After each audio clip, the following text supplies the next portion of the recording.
Друзья, всех приветствую. Дымоход на камин. Сам разрабатывал эту схему, ну и теперь заказчику нужно рассказать все и показать, то есть мои подсказки и последовательность монтажа. Топка 180 миллиметров. Вставляемся вовнутрь. У нас насадной дымоход, все по конденсату. Сейчас я буду показывать постепенно элементы. Нужно было поймать вот этот относ, у нас 720 миллиметров, все эти размеры поймать. Тут рядом с балочкой пройти. Железобетонное перекрытие. Будет платформа. Все покажу. Последовательность монтажа. Начинаем отсюда. И я решил сделать вот этот все-таки разборной. Тут хомуты будут. Участок. Раз у нас здесь мы дымоход зафиксируем, значит вот этот патрубок полметровый, ну там чуть больше, можем снять с хомутов. Это очень удобно. Здесь состыковано стык-стык под прокатанные зигбортики. То есть если даже потом декоративно обошьется дымоход, то желательно панели, чтобы были разборные, всегда можно удобно разобрать и вытащить этот патрубок и заслонку таким образом почистить хорошо. И дымоход. Мы выходим на крышу. Здесь у нас метр.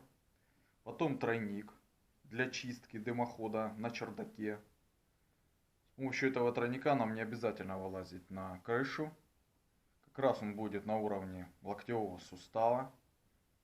Ну, это все буду показывать. Потом у нас крыза под угол кровли. И немножко мы не достаем. Я дам дополнительную пластину. То есть, чтобы нахлестнуть эту пластину под конек и на крызу. Ну, пластину я дам длиннее, заказчик может ее подрезать сам нужного размера. Так, ну вроде все сказал. Сверху у нас верхний конус и колпак. Колпак из миллиметровой 304 стали на высоких ножках. Кожух у нас алюмоцинк. И, самое главное, вот здесь, чтобы не спекался базальт, в этой зоне, в зоне платформы, заложен 120 миллиметров 50 миллиметровый керамический фетр. Он таким образом отсечет спекание на вот этом участке базальта. Вот это у нас детали голые. Как только мы вошли в железобетонное перекрытие, все, выше железобетонного перекрытия мы переходим на сэндвич. Первая наша деталь — это заслонка.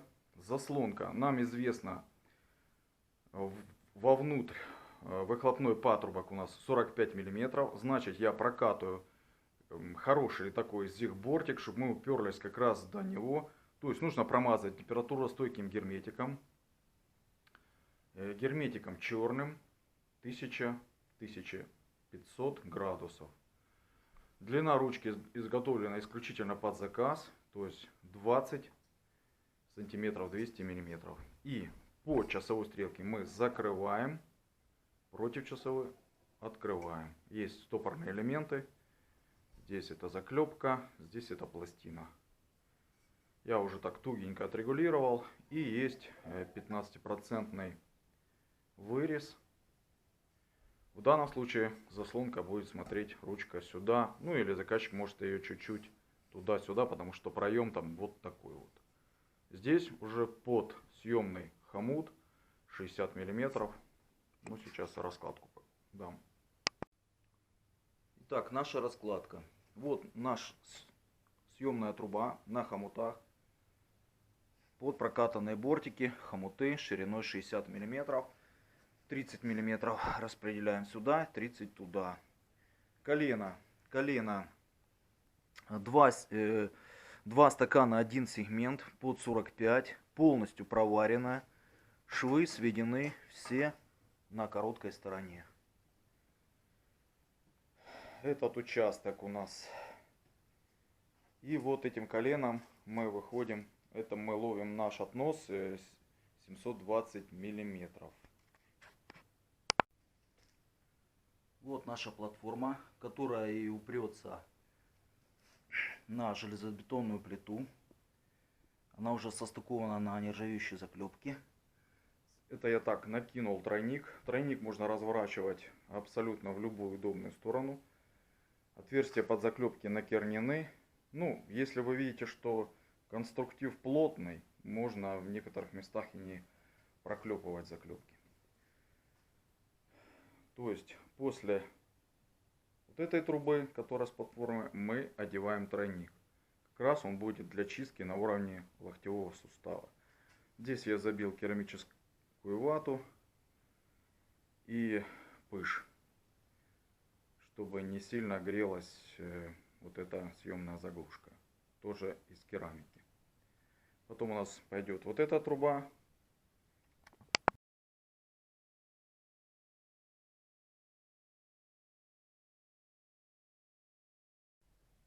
Так, потом наша крыза, сделанная уже под угол. Нужно трубу вставить в крызу нижней ее частью, вот этой вот. Потому что этот бортик все-таки не даст одеться. Я сделал поплотнее. И крызу мы крепим непосредственно к кровле в самый последний момент, когда мы выровняли трубу по уровню. И потом ставим вот такой вот нержавеющий хомут с хвостиком прорезиненный. Мы его распределяем. Вот прокатанный бортик. Вот так. Хомут 60 миллиметров. 30 мы наложим на бортик. 30 на эту часть. И потом уже, когда все выровнено по уровню, фиксируем пластину. Фиксируем хомут и сверху проходим герметиком. Я дал дополнительную пластину. Вот она. Я ее тоже дам в комплекте, которую нужно будет наложить на эту пластину и завести под конек. Ну, дал я ее чуть длиннее, ее нужно будет подрезать, ну, абсолютно той необходимой длины, чтобы нахлесты составляли где-то по 10 сантиметров сюда и на конек. Сверху у нас дымоходный колпак на 4 высоких ножках.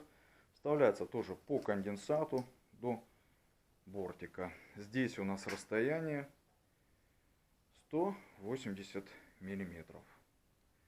Ну, вот такая вот последовательность. Вроде бы все сказал. Покажу моментами, как это все изготавливалось, как это все подгонялось. Подгонялось это все так я делаю для того, чтобы человек облегчить монтаж, как конструктор, чтобы он все легко собрал.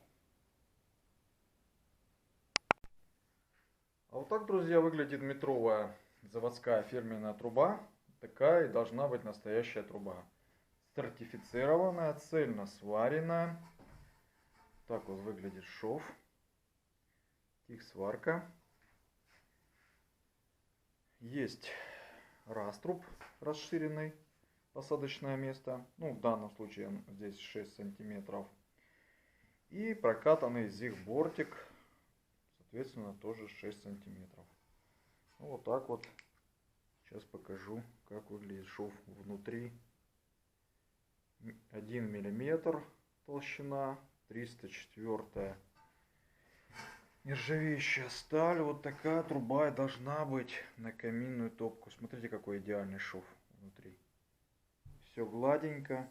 Сейчас покажу, как это стыкуется все труба в трубу.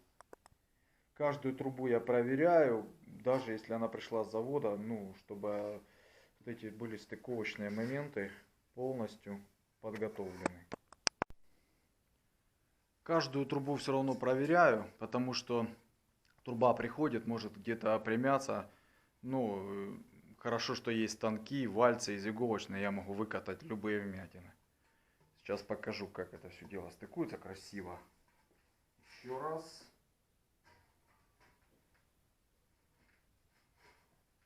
Идеальный подгон. Смотрите, какое посадочное место замечательное.